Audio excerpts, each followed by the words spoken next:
Inside the forest with आदर्सच्या आजच्या एपिसोडमध्ये आज आपण आलेलो आहे ताडोबा अंधेरी व्याघ्र प्रकल्पाचा भाग असलेल्या चपराळा अभयारण्यात.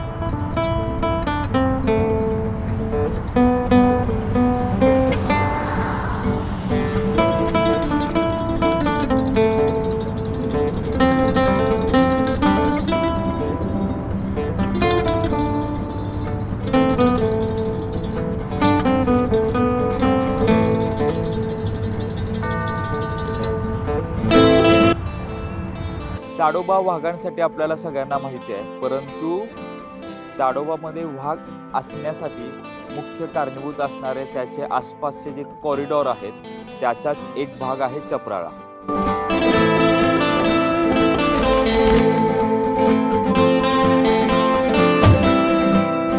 टायगर रिझर्वसाठी एखाद्या कॉरिडॉरचं महत्त्व खूप जास्त असतं आणि टायगर रिझर्व जितका महत्त्वाचा आहे तितकाच तो कॉरिडॉर सुद्धा महत्त्वाचा असतो.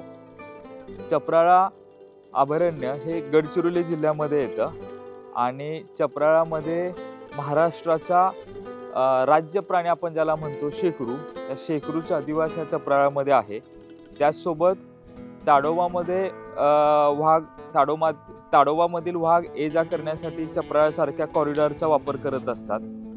वाघासोबतच चपराळा अभयारण्यामध्ये रानकुत्री, हरिण अशा इतर प्राण्यांचा पण अधिवास आहे. चपराळाबाबत अधिक माहिती आज आपल्याला आल्लापल्ली वन विभागाचे उपविभागीय वनाधिकारी मंगेश बाळापुरे सर देणार आहेत. नमस्ते सर. नमस्ते.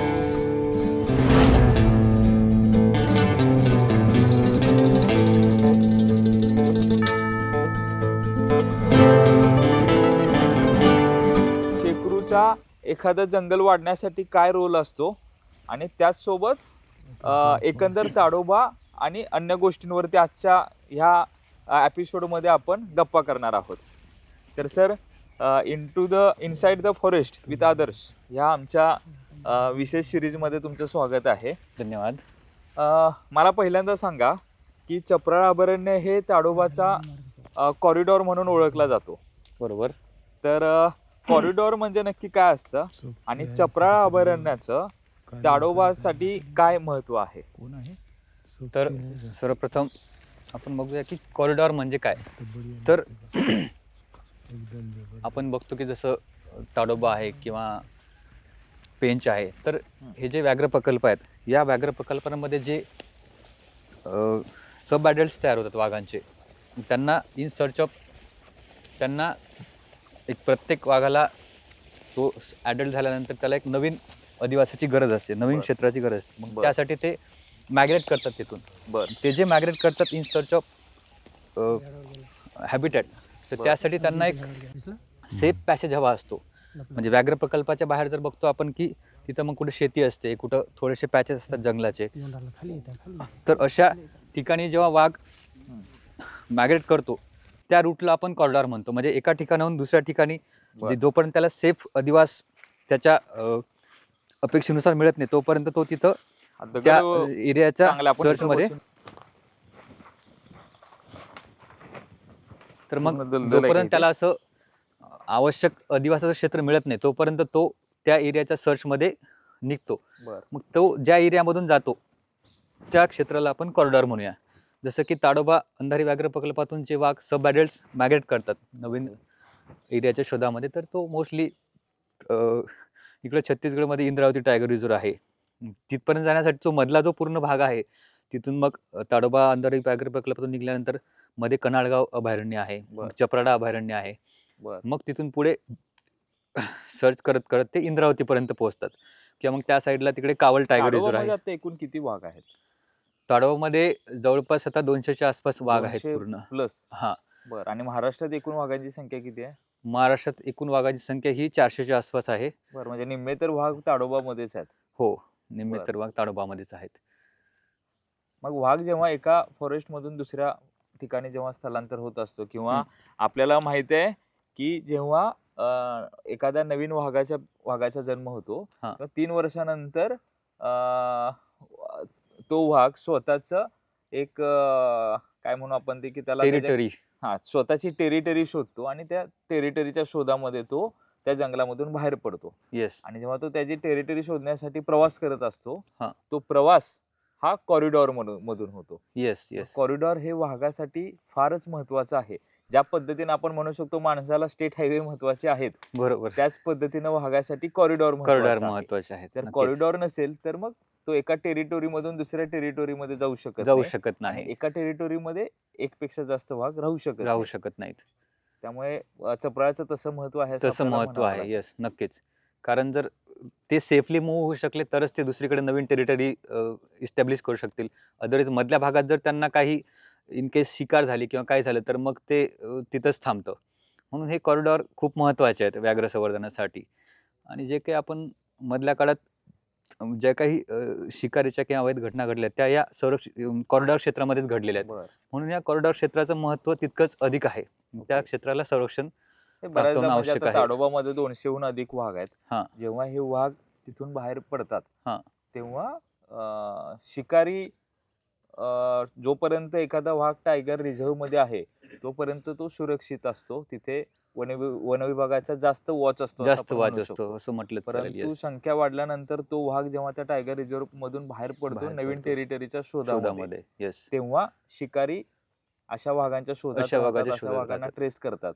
अगदी आणि जर खरं आहे. त्याला योग्य कॉरिडॉर मिळालं नाही तर मग त्या वाघाची शिकार होते असं शिकार म्हणू शकतो होऊ आपण. शकते मोस्टली जर त्या भागात तर संरक्षण त्याला प्राप्त झालं नाही. ते शिकारी लोक अशाच ठिकाणी दबा धरून असतात किंवा सर्चमध्ये असतात की जेणेकरून त्या वाघाची शिकार करतील ते. म्हणून या भागामध्ये त्यांना जास्त संरक्षणाची गरज असते. आता चप्राळामध्ये जसा कॉरिडॉर म्हणून महत्वाचा आहे तसंच चप्राळा आणखीन एका गोष्टीसाठी ओळखला जातो, तो म्हणजे शेकरू. शेकरू. येस. तर आता हे इथे तळा तुम्ही मला दाखवलं, तर मग हा. आपण थोडस शेकरू आपल्याला कुठे स्पॉट होतोय का थोडस आपण पाहूयात. पाहूयात. येस. शेकरूला साधारणपणे काय वातावरण लागतं, कशी झाडं लागतात? शेकरू एखाद्या जंगलात जर त्याचा अधिवास असेल तर त्याला काय एन्व्हायरमेंट लागतं? तर शेकरू हा मोस्टली ज्याला आपण आर्बोरियल म्हणूया म्हणजे मोस्टली झाडांवरती राहणारा प्राणी आहे. बर. म्हणजे उंच खूप क्वचित झाडांवरती. उंच झाडांवरती म्हणजे शेकरू जिथं आढळतो त्यासाठी त्याला एक घनदाट जंगल आणि उंच झाडं आवश्यक आहेत. बर. आणि आसपास पाण्याची मुबलक प्रमाण आवश्यक आहे. बर. कारण तो किती आसपास महाराष्ट्रात कुठे कुठे शेकरू आढळतो? तर महाराष्ट्रात मोस्टली आपण जर पश्चिम महाराष्ट्रात बघितलं तर भीमाशंकर अभयारण्य झालं, बरोबर. त्या भागात आढळतो. आणि इकडे पूर्व विदर्भामध्ये जर बघितलं आपण तर गडचिरोली जिल्ह्यामध्ये बऱ्याचशा भागामध्ये शेकरूचा आढळ आहे. बर. कारण या भागात काय तर इथे पण उंच उंच झाडी जे की त्याला आणि घनदाट जंगल म्हणजे तो झाडावरच्या झाडावर मोस्टली या झाडावरून त्या झाडावर असा उड्या मारत जातो. बर. त्यासाठी जी हॅबिटेट आवश्यक आहे ती या भागामध्ये आढळून येते. म्हणून त्यामुळेच शेकरूला शेकरूचा वावर राज्य आहे. प्राणीचा दर्जा देण्यामागे काय कारण आहे? शेकरूला राज्य प्राणी देण्याचं कारण म्हणजे हे जे मी सांगितलं ना की त्याला जे हॅबिटेट आवश्यक आहे की जिथं घनदाट जंगल आहे, हा. उंच झाडी आहेत. म्हणजे शेकरू पण जसं आपण वाघ म्हणतो वाघ जिथे आहे की तिथं त्याला समृद्ध जंगलाचं प्रतीक मानलं जातं, तसंच शेकरू पण तिथे उंच झाडी आणि घनदाट झाडं आहेत त्याचं प्रतीक मानलं जातं. म्हणून त्यासाठीच त्याला एक राज्य प्राण्याचा दर्जा दिला जातो. सोबतच तो एक जे महत्त्वाचे प्रजाती आहेत जसे की शेकरूचं घरटं ही अर्जुनाची झाडं किंवा बर. मोहाची झाडं, बर. कुसुमची झाडं असे जे महत्त्वाचे झाडं आहेत त्याचा एकदम तो उंच वाढणारी हां झाडं उंच म्हणू वाढणारे शकतो आपण. त्यात तो त्याचं सीड डिस्पर्सलमध्ये महत्त्वाची भूमिका निभावतो. बर. ते पण एक कारण आहे की त्याला एक राज्य प्राण्याचा दर्जा म्हणून दिलेला आहे. आता इथे तलाव आहे आपल्या समोर. येस. तर पाणी मुबलक प्रमाणात शेकरूला लागतं आणि बऱ्याचदा मला वाटतं शेकरू तलावा किनारची काठाला जी काही उंच झाडं आहेत ती हां, किंवा नदीकाठी किंवा नाल्याकाठी उंच झाडे आहेत. येस. झाडांमध्ये, तर तिकडे जशी उंच ती झाडं दिसतात ती कशाची झाडं आहेत? तिथे काही बघा ते काही चिंचेची झाडं आहेत, तिथे काही मोहाची आहेत, काही कुसुमची आहेत. ओके. पांढरे हां. खोड दिसतात ते कशाचं आहे? पूर्ण कॅनॉपी अशी एकदम डेन्स फॉरेस्टची आहे नाही का? येस.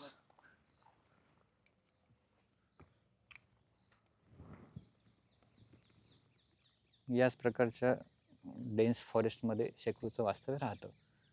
उंच झाडांवर. हां.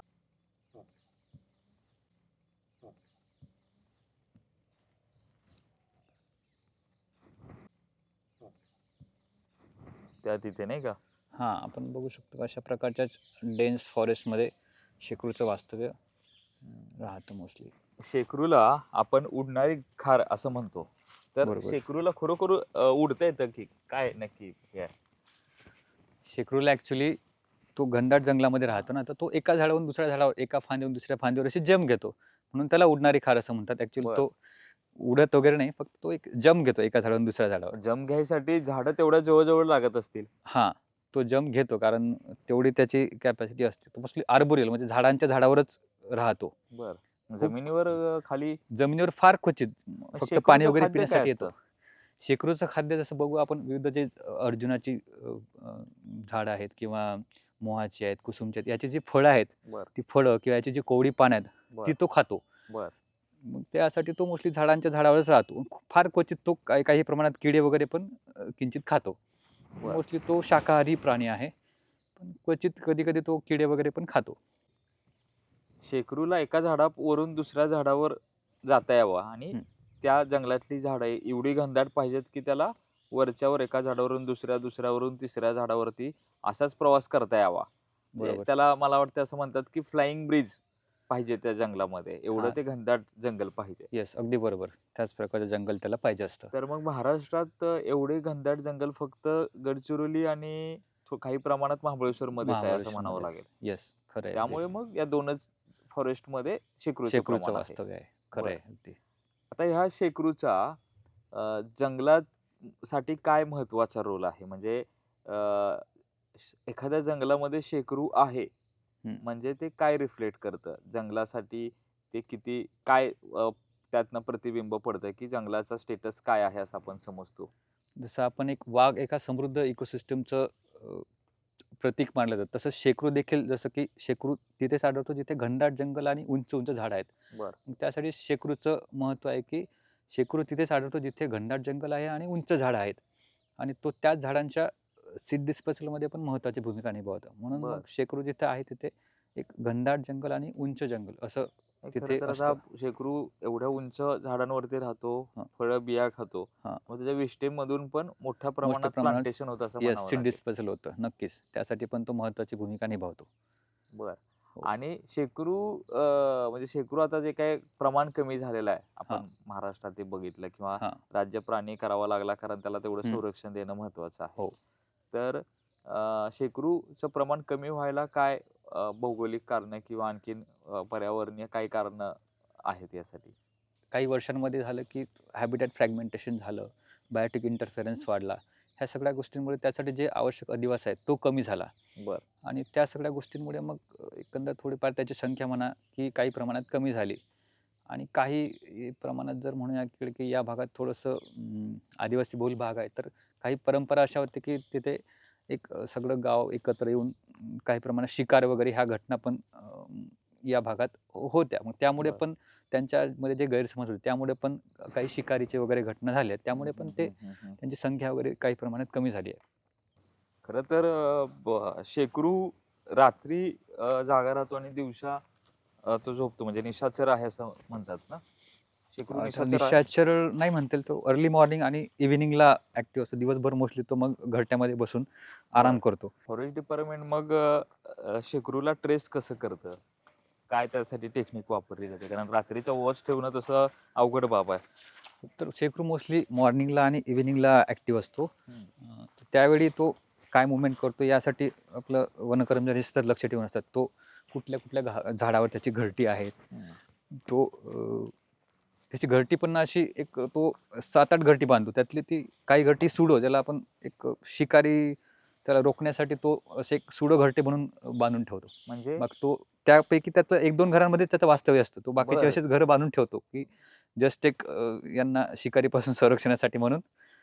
पण मोस्टली त्यातल्या 1 ते 2 घरट्यांमध्ये त्याचं मग वास्तव्य एकूण तो असतं. किती तसे घरटं बांधतो? 7 ते 8 घरटे 7 बांधतो ते एक 8 शेकरू. घरटं हां, बांधतो आणि हां. राहतो मात्र 1 एकातच. ते 2 घरट्यांमध्येच तो राहतो. बरं. आणि हां. मग बाकीच्या शेकरूंना कसं कळतं, की म्हणजे हे अमुक हे असे डमी घरटे आहेत, असं त्या बाकीच्या शेकरूंना कसं लक्षात येतं? ते बाकीच्या शेकरूंना त्यांच्या माहीत राहतं बरोबर, बरं. की ते आपल्या या शेकरूचे ऍक्च्युअल घरटे शेकरूचे कोणते आणि घरटे कशापासून, काड्यांपासून वगैरे बनवतात? काड्यांपासूनच अगदी वगैरे. येस, उंचावरती. अगदी उंचावरती. मोठं घरटं 2 असेल. झाडांच्या फांद्याच्या. येस, मोठं साधारण घरटं केवढा असतं. आकार असतो घरट्याचा? एक साधारण एक 1.5 ते 2 फूट एवढा. कुठं कुठं खूप फार मोठे पण घरटे असतात त्याचे. बर. म्हणजे काही पिल्लांसाठी वगैरे जेव्हा पिल्लं जेव्हा देतो त्यावेळेस त्याची घरटी मोठी राहतात. शेकरूचा शिकारी नक्की कोण? म्हणजे शेकरूला सगळ्यात जास्त खतरा कुठल्या प्राण्यापासून वाटतो?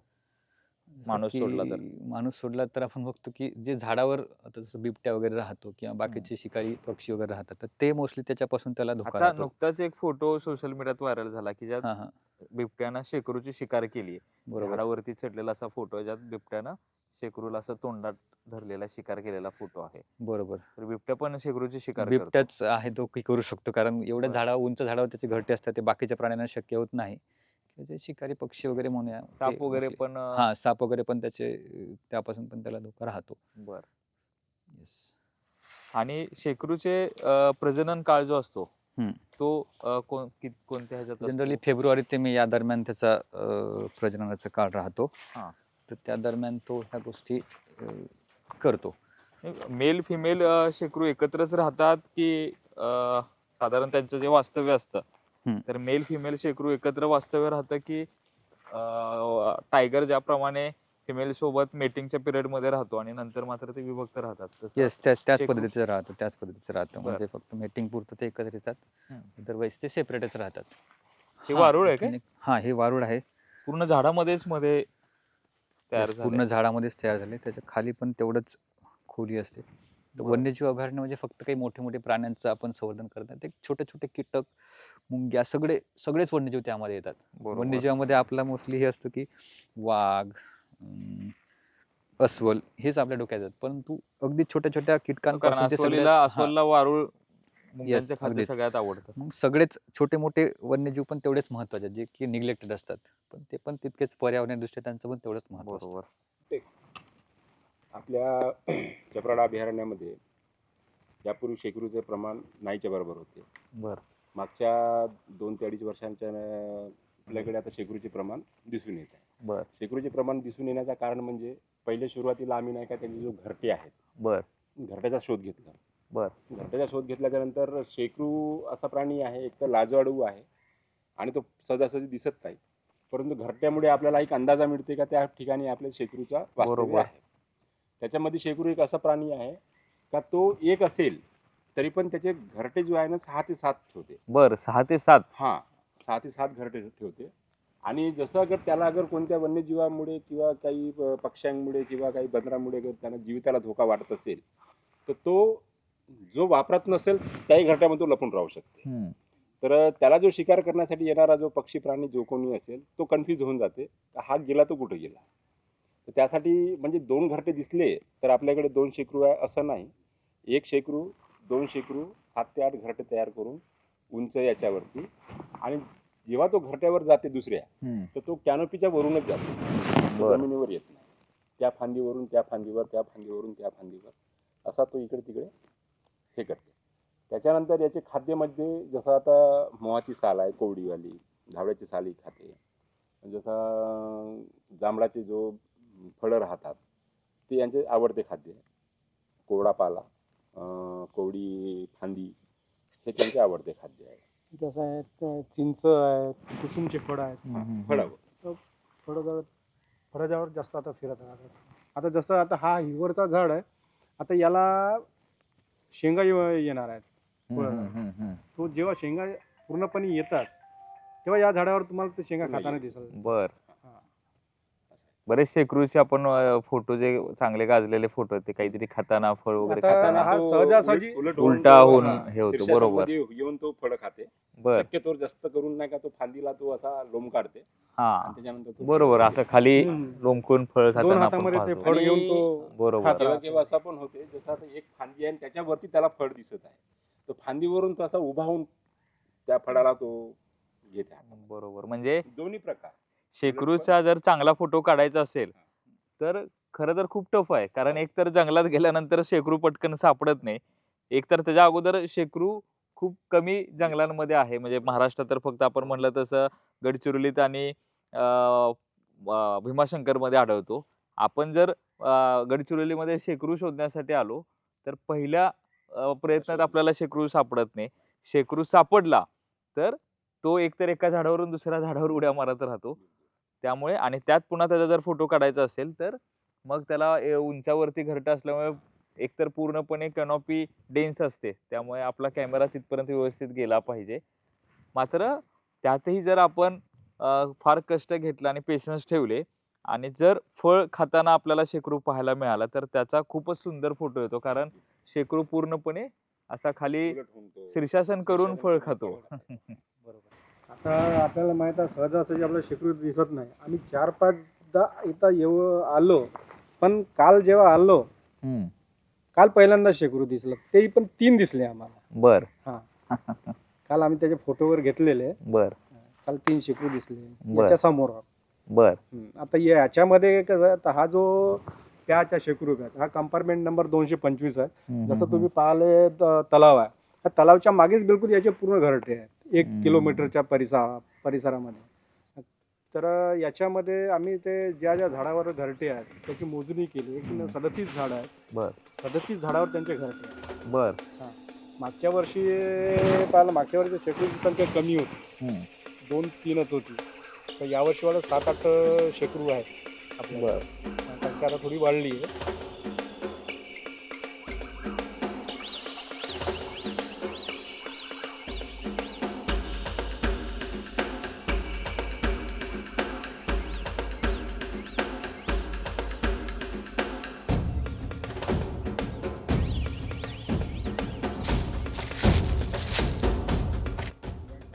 आपल्याला वाटेमध्ये आणखीन एक विष्ठा सापडलेली आहे. ही सर कशाची विष्ठा आहे बरं? ही रानकुत्र्याची आहे.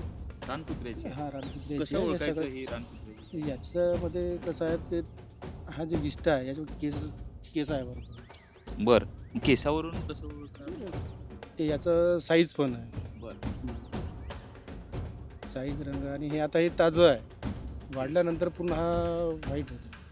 म्हणजे आपण जंगलामध्ये जेव्हा फिरत असो आणि जर आपल्याला विष्ठा कुठली मिळाली तर ती विष्ठा कुठल्या प्राण्याचे हे प्राथमिक दृष्ट्या कसं ओळखलं जातं तर त्यामध्ये विष्ठेमध्ये कुठले केस आहेत त्यावरून ओळखलं जातं की त्या प्राण्याने कोणता प्राणी खाल्लेला आहे, गवत खाल्लेला आहे की तो मांस भक्षक आहे. त्या विष्ठेची साईज आणि त्या विष्ठेचा रंग ह्यावरून ती कुठल्या प्राण्याची आहे याचा एक अचूक अंदाज लावला जातो. आणि बाकी मग ती किती वेळापूर्वीची ह्याचाही अंदाज वन विभागाला अधिकाऱ्यांना लागत असतो. तर ही जी विष्ठा आहे आज आता मला सापडलेली ही रानकुत्र्याची आहे आणि अगदी सकाळी 6-7च्या दरम्यान रानकुत्रे इथून गेलेले आहेत. रानकुत्रे हे 10-20च्या टोळक्याने राहतात, त्यामुळे ह्या पाऊल वाटेवरती आम्हाला बऱ्याच रानकुत्र्याच्या विष्ठा 3-4 ठिकाणी आम्हाला मिळालेल्या आहेत.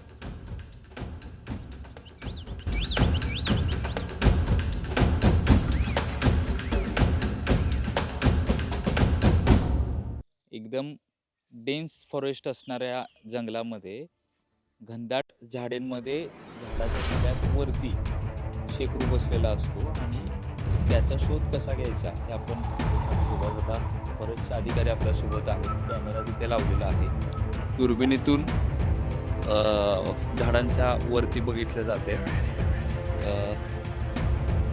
आवाज जर तुम्ही ऐकला तर आता पक्ष्यांचा आवाज येतोय.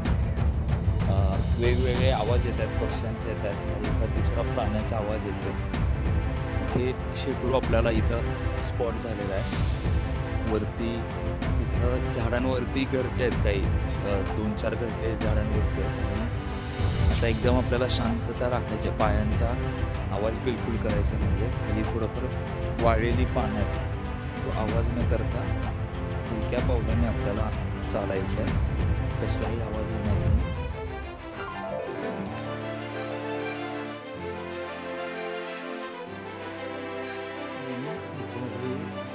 उंच झाड आहे त्यासमोर पिंपळाचं झाड आहे. साईडने नदी वाहते, त्या नदी नाल्याचा लागून उंच झाडं राहतात. झाडावरती शेकरूची झाडं वरती दिसतात ना, अजून आपल्याला दिसलेला नाही तो त्याच झाडावरती आहे, परंतु कॅनॉपी खूपच जास्त असल्यामुळे, खूप जास्त फांद्या असल्यामुळे आपल्याला खालून लगेच शेकरू काही दिसत नाहीये. सर दुर्बीण लावून बघतायत. काय आवाज येतोय का? जर पानांची कुठली हालचाल आपल्याला जाणवली आपण लगेच त्या दिशेने जाणार आहोत. आवाज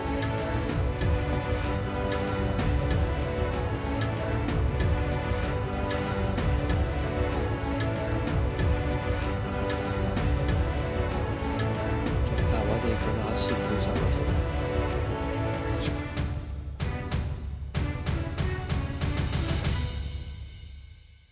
आपण असं म्हणतो की जंगलामध्ये माणसाला जो आवाज ऐकू येत नाही तो प्राण्यांना आणि पक्ष्यांना येतो.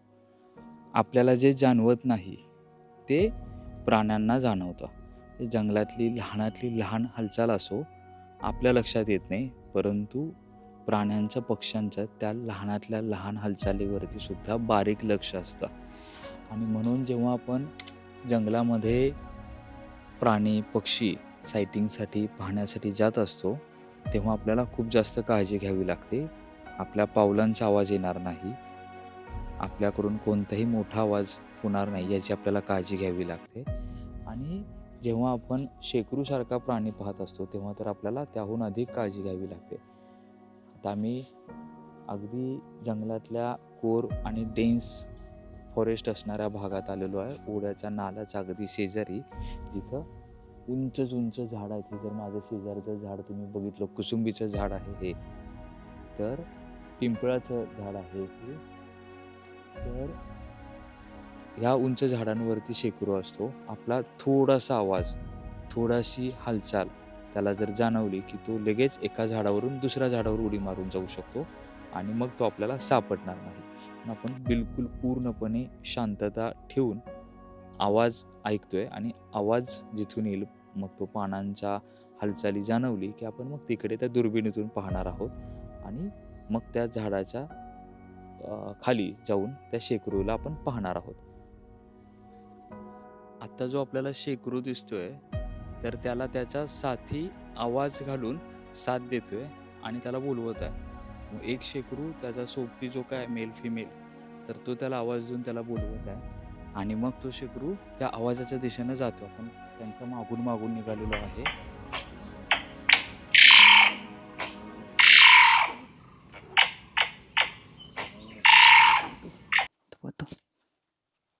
हा, इथे आता आपल्याला शेकरू दिसलेला आहे फायनली. आता फायनली आपल्याला शेकरू दिसलेला आहे. त्या चिंचेच्या झाडावरती आहे. आता पलीकडच्या झाडावर उडी मारली.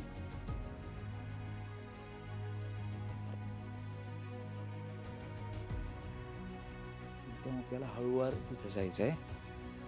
आवाज न करता होतो. वरती फार उंचावरती आहे, काळ्या रंगाचा आहे तो. या बाजून आता आपल्याला दिसेल. आणखीन खाली उतरलेला आहे.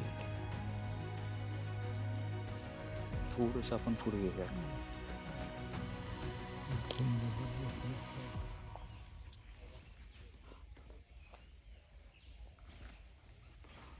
जंप मारते का?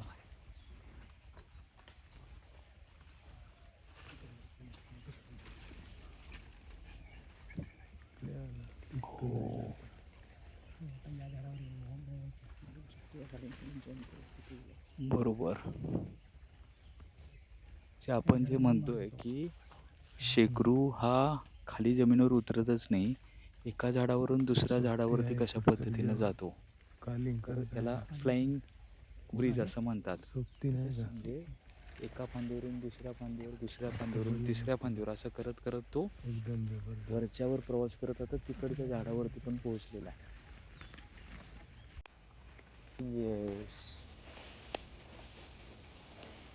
सैन्याची शेकरा कादंबरी लिहिली आहे ती शेकरूवरतीच लिहिली आहे. म्हणजे शेकरू कसं पूर्ण जंगलाचं जे खाली काय घडामोडी घडतात त्या कसं छान वरती राहून तो सगळं असं ऑब्झर्व करत असतो. कुठला प्राणी काय करतो, वाघ आल्यानंतर चितळ कसे अलर्ट करतात त्याला, किंवा माकडं कसे अलर्ट करतात, या सगळ्या गोष्टी तो वरतून पूर्ण असं जसा वाच असतो तसं तो सगळं बघत असतो, सगळं भाविष्य हे.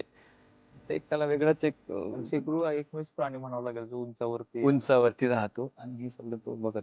त्यांनी ते जे वर्णन केलं त्यामध्ये शेकरूचं ना, शेकरा कादंबरी खूपच छान अप्रतिम अशी कादंबरी आहे ती, आपण नक्कीच वाचली पाहिजे. शेकराच्या नजरेतून ते सगळं जंगल कसं राहतं हे त्या कादंबरीमध्ये त्यांनी छान वर्णन केलेलं आहे. शेकरा इंटरेस्टिंग आहे ते, म्हणजे शेकरूचे कसं त्याला काय वाटतं ते पूर्ण जंगलाबद्दल एकूण त्याचं काय हे आहे ते सगळं त्यांनी एकदम छान पद्धतीने मांडलेलं आहे शेकरामध्ये.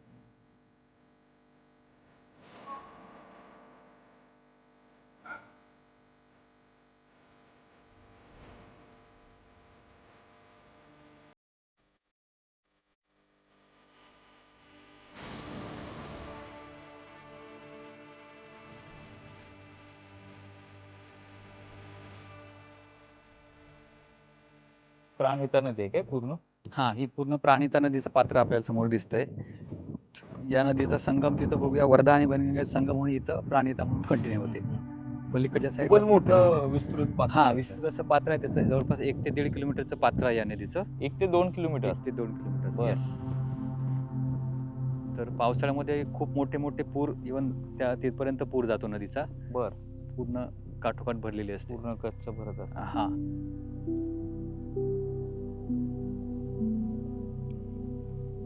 तर आपण या म्हणजे नदी काठाला ही जी काही झाडं आहेत हा, ही कुसुम कोणती झाड आहे ती?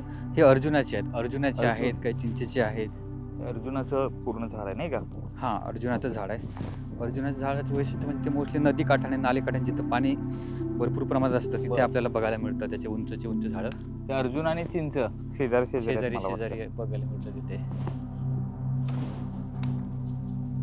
अर्जुनाची साल काहीतरी आयुर्वेदिक गुणधर्म असतो ना हा, अर्जुनाच्या सालीचा? अर्जुनाची साड ही आपल्या हार्टच्या याच्यासाठी चांगली असते, त्यामुळे बरेचसे लोक याच्या सालीचा काढा वगैरे करून पितात. बरं. ते आपल्या हृदयाच्या आरोग्यासाठी छान असतं. थोडासा पांढरा हो, रंग आहे पांढरा सालीचा. रंग आपण आहे. चिंच बघितली तर थोडं वेगळं लाकूड आहे. हो, हो. अर्जुनाचं लाकूड वेगळं आहे. वेगळं बाहेरची साल पासून काढा बनवला काढा जातो का? बनवला जातो. बरं. तर वन विभागाकडनं इथे काय पर्यटकांसाठी काय वेगळ्या सोयी सुविधा काय दिल्या जातात? तर आपण आणखी इथं पर्यटकांसाठी शेकरू सोबतच ना, आपण या नदी काठाने एक नेचर ट्रेल डेव्हलप केलाय. बरं, हा असाच. तो अलॉंग द नदी साईड बरं, हा आपण किती लांबीचा आहे? एक 12 किलोमीटरचा नेचर ट्रेल आहे. बरं. म्हणजे मग इथे हमखास मला वाटतं शेकरू पाहायला भेटतच हा, असेल, या कारण- काठाने पण शेकरूचा अधिवास आहे काही ठिकाणी. तर म्हणजे पर्यटकांसाठी हा इतर जंगल सफारीपेक्षा फक्त जिप्सीमध्ये सफारी न करता आपण ह्या नदी काठाने छान नेचर ट्रेल करता येऊ शकतो. सोबतच बर्डिंग करता येतं आणि शेकरूचे अधिवास पण मध्ये मध्ये येतात. आपण शेकरूचं पण छान तिथे ही साधारण ऐकू ही शकतो. नदीची रुंदी किती असेल? एक नदीचं 1 ते 1.5 किलोमीटरचं पात्र आहे पूर्ण. बरं. तर त्या पलीकडे मग आपण तेलंगणा महाराष्ट्रात असेल. बऱ्याचदा नद्या पाहतो त्यांचा पात्रही कमी असतं, परंतु आपण जर विदर्भात त्यात गडचिरोली वगैरे ह्या जर पट्ट्यातल्या नद्या बघितल्या तर खूपच रुंदी जास्त असणाऱ्या नद्या आहेत. आता ही आमच्या शेजारी प्राणहिता नदी आहे आणि हिचं पात्र आपण रुंदी जर बघितली तर पात्र हिचं जवळपास 1 ते 2 किलोमीटरचं आहे. आणि या प्राणहिता नदीच्या काठावर असलेल्या चपराळा अभयारण्यामध्ये फॉरेस्ट विभागाकडनं एक नेचर ट्रेल करण्यात आलेला आहे, जो साधारण 3-4 किलोमीटरचा आहे. आणि यासोबतच आपण पर्यटकांसाठी आपल्या इथे एक मोठं लेक आहे, त्याला बरं. दन्नूर लेक किंवा लगाम लेक म्हणतो. तर त्या लेकमध्ये आपण बोटिंग, परत त्या लेकच्या काठीच आपण पर्यटकांसाठी राहण्याची सुविधा, म्हणजे टेंटमध्ये छान राहण्याची सुविधा, आणि सोबतच पर्यटकांसाठी विविध जे ॲडव्हेंचरस स्पोर्ट्स आहेत, साहसी खेळ ज्याला म्हणूया आपण, झिप लाईन आहे, रोप ओके. कोर्सेस आहेत, परत जॉर्बिंग बॉलच्या ॲक्टिव्हिटीज आहेत, वॉल क्लाइम्बिंग आहे. ओके. ह्या सगळ्या आपण ॲडव्हेंचरस स्पोर्ट्स ॲक्टिव्हिटी पण आपण इथे हे खरं तर पर्यटकांसाठी करतो. ताडोबा अनेकांना माहित Yes, आहेत yes, टायगर yes. रिझर्व्ह असल्यामुळे, हो, परंतु ताडोबाचाच भाग असलेला चपराळा एवढं लोकांना माहित नाही माहिती की नाही. इथे हा, इतक्या अनेक गोष्टी आहेत आणि खरं तर सहज ऍक्सेसिबल आहे. Yes, बऱ्याचदा नक्कीच. ताडोबाला पटकन तुम्ही कमी वेळेमध्ये एंट्री नाही करू शकत, नाही करू परंतु शकत. चपराळाला कोणीही कधीही येऊ शकतं, व्हिजिट करू येस शकतं. येस येस, नक्की. तर हे म्हणजे पर्यटकांसाठी एक ऑफ बीट डेस्टिनेशन ठरू शकतं. म्हणजे इथे ओके. आपण रॉ सफारी ज्याला म्हणूया, म्हणजे हम्म. नदीकाठी नेचर ट्रेल झाला, इथे जे गाव आहेत त्यामध्ये आदिवासी लोक आहेत तर तिथले कल्चर, तिथली संस्कृतीचा अभ्यास झाला, किंवा बर्डिंग झालं, आणि सोबतच जे मी सांगितलं की बोटिंग झालं, ॲडव्हेंचरस स्पोर्ट्स ॲक्टिव्हिटी झाल्या, ह्या अशा आपण विविध ज्याला आपण रॉ सफारी टाईप म्हणूया, बरोबर. इतर जिप्सी सफारीपेक्षा वेगळं. तर ह्या ॲक्टिव्हिटी ज्या पर्यटकांना इच्छा आहे, तर अशा पर्यटकांना नक्कीच हे एक पर्वणी ठरू शकेल चपराळा अभयारण्यामध्ये. त्यामुळे या पर्यटकांनी चप्राळाचा अर्थ काय होतो नक्की अभयारण्याचा? चप्राळा ऍक्च्युली इथं एक जे गाव आहे ना, हा. चप्राळा गाव आहे, त्या गावावरूनच याला अभयारण्याचं नाव देण्यात आलंय बरं. चप्राळा. येस. इनसाइड द फॉरेस्टच्या आजच्या एपिसोडमध्ये आपण गडचिरोली जिल्ह्यातल्या चप्राळा अभयारण्यामध्ये फेरफटका मारलेला आहे. ताडोबा अंधेरी टायगर रिझर्वचाच एक भाग असलेलं चप्राळा अभयारण्य खरं तर एक कॉरिडॉर म्हणून काम करतं. कोणत्याही टायगर रिझर्वसाठी किंवा ते टायगर रिझर्व जिवंत राहण्यासाठी कॉरिडॉरचा खूपच महत्त्वाचा भाग असतो. आणि चप्राळा अभयारण्य ताडोबासाठी खरं तर किंवा ताडोबातल्या वाघांना इतर ठिकाणी ट्रॅव्हल करण्यासाठी महामार्गासारखं काम करतं. चप्राळा अभयारण्यामध्ये पट्टेरी वाघाचा अधिवास आढळतो. त्याचसोबत इथे महाराष्ट्राचा राज्य प्राणी शेकरू याचा इथे अधिवास आहे. त्याचसोबत रानकुत्रे असतील, चितळ असेल, काळवीट असेल, हरणं असतील, यांचासुद्धा इथं अधिवास आहे. आज सकाळी आम्ही फिरत असताना आपल्याला रानकुत्र्यांच्या विष्ठा दिसल्या आणि काळविटाची सुद्धा विष्ठा दिसली. टायगर रिझर्व मध्ये जेव्हा वाघांचं प्रमाण आता ताडोबामध्ये जवळपास 200हून अधिक वाघ आहेत आणि त्या वाघांसाठी ताडोबाचं जंगल आता पुरेसं नाहीये, ते कमी पडतंय. आणि अशा परिस्थितीमध्ये जेव्हा एखादा नवीन टायगर जन्म घेतो तेव्हा 2-3 वर्षानंतर तो स्वतःची टेरिटरी शोधत असतो. आणि टेरिटरी शोधण्यासाठी तो त्याचं जिथे जन्म झालाय ते म्हणजे त्याच्या वडिलांचं जंगल सोडतो आणि स्वतःचं नवीन जंगल शोधायला बाहेर पडतो. जेव्हा हा वाघ त्याच्या ज्या ठिकाणी जन्म झालाय ते जंगल सोडून बाहेर पडतो तेव्हा त्याला वेगळ्या जंगलामध्ये जाण्यासाठी प्रवास करावा लागतो. आणि हा प्रवास सुद्धा तो जंगलातनं करतो. आणि त्याला प्रवास करता यावा यासाठी आपण काही कॉरिडॉर्स बनवलेले आहेत जिथून हे वन्य प्राणी आत्तापर्यंत प्रवास करत आलेले आहेत. मध्य भारताचा छत्तीसगड, ओडिसा, त्याचसोबत महाराष्ट्र यांचा जो मध्यवर्ती भाग आहे जिथे अबुजमाड हा पण पर्वत भाग येतो, तिथे इंद्रावती टायगर रिझर्व आहे. आणि इंद्रावती टायगर रिझर्व हा सुद्धा वाघासाठी अतिशय पोषक असलेला जंगली भाग आहे असं आपण म्हणू शकतो. सध्या तिथं वाघ नसले तरी सह्याद्रीमध्ये ज्या पद्धतीनं वाघासाठी पोषक वातावरण बनवण्यात आलेलं आहे आणि उद्या तिथे वाघ येतील अशा आशा ठेवून वन विभाग काम करते. त्याच पद्धतीनं इंद्रावती टायगर रिझर्वमध्ये सुद्धा वाघाला अतिशय पोषक आत्ता वातावरण आहे आणि भविष्यात तिथे वाघांची संख्या वाढू शकते. मात्र इंद्रावतीमध्ये जर वाघाला जायचं असेल, वाघ इंद्रावती टायगर रिझर्वमध्ये वाढावेत असं आपल्याला वाटत असेल तर इंद्रावती टायगर रिझर्वमध्ये वाघ जाण्यासाठी जे कॉरिडॉर आहेत त्याचाच भाग म्हणजे हे चप्राळा अभयारण्य आहे असं आपण म्हणू शकतो. या चप्राळाचा अस्तित्व, चप्राळाचं महत्त्व फार महत्त्वाचं आहे. कारण एक जंगल आपण बनवतो तिथे वाघांसाठी अतिशय चांगलं वातावरण बनवतो, तिथे वाघ वाढतात. परंतु आता त्याला धरून जेव्हा दुसरं जंगल त्याच पद्धतीनं वाढायला लागतं तर त्यासाठी कॉरिडॉरचं महत्त्व आहे. त्यामुळे चप्राळाचं महत्त्व अनन्यसाधारण असं आहे. आणि तुम्हाला हा आमचा व्हिडिओ कसा वाटला हे आम्हाला कमेंट करून सांगा. त्याचसोबत पुढच्या व्हिडिओमध्ये आपण असाच जंगल, निसर्ग आणि प्राणी यांना मध्यभागी ठेवून असाच एक इंटरेस्टिंग विषय घेऊन लवकरच भेटूयात. शक्यतो पुढच्या वेळेला आपण ताडोबातल्या वाघांवरती काहीतरी भन्नाट गोष्ट करूयात. भेटूयात इनसाइड द फॉरेस्ट विथ अदर्सच्या पुढच्या एपिसोडमध्ये. धन्यवाद.